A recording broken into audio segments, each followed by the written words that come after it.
एकेकाळी एका गावात एक कुत्रा राहायचा.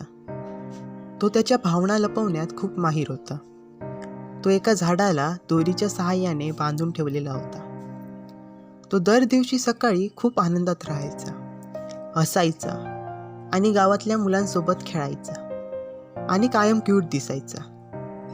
पण रात्रीच्या समयी जेव्हा कोण आजूबाजूला नसे तेव्हा तो हुंदके देत रडायचा. आणि हे प्रत्येक दिवशी होत होतं.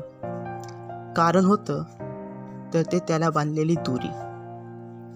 त्याला त्या दोरीच्या बंधनातून मुक्त व्हायचं होतं. त्या मोकळ्या रानात धावायचं होतं, खेळायचं होतं. पण तो त्या बंधनात असल्यामुळे रडत असायचा. एके दिवशी त्याच्या अंतर्मनाने त्याला विचारलं, तू हे दोरीचं बंधन तोडून देत का नाहीस? मग तू मोकळा होशील. तर ह्या गोष्टीवर तो कुत्रा बोलला, मी इतक्या वेळेपासून ह्या दोरीने बांधलेला आहे की मी मुक्त कसं व्हायचं हेच विसरलो.